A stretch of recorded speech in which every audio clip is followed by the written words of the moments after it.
मनोज जरांगे पाटील मानावं लागेल माणसाला. तात्पुरते काही समाजाची तळमळ दाखवणारे, त्याच्यानंतर पाकिटबाज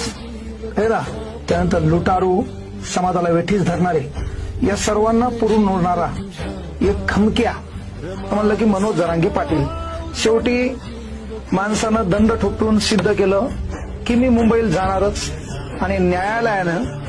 की बाबा की आझाद मैदान आम्ही देणार नाहीत, इथं मराठ्यांना येता येणार नाही, ह्या ज्या काही मीडिया माध्यमातून उलट सुलट बातम्या चालल्या होत्या, ह्या सर्व बातम्याला काळीमा फासला. आणि शेवटी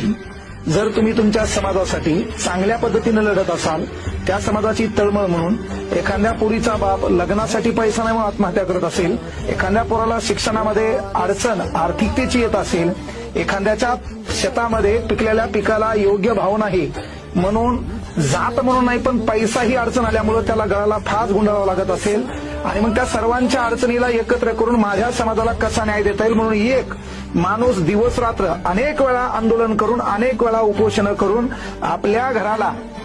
लक्षात घ्या, कुठलंही लक्ष न देता तो समाजासाठी स्वतःला वाहून घेत असेल तर तो त्या समाजासाठी चांगला आहे, तो त्या समाजासाठी नेता ठरतो, तो त्या समाजाचा उद्धारकर्ता ठरतो.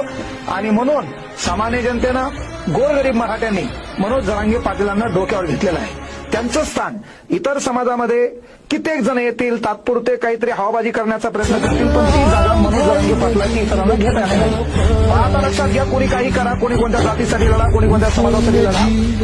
पण काय होतं माहितीये का, केवळ दोन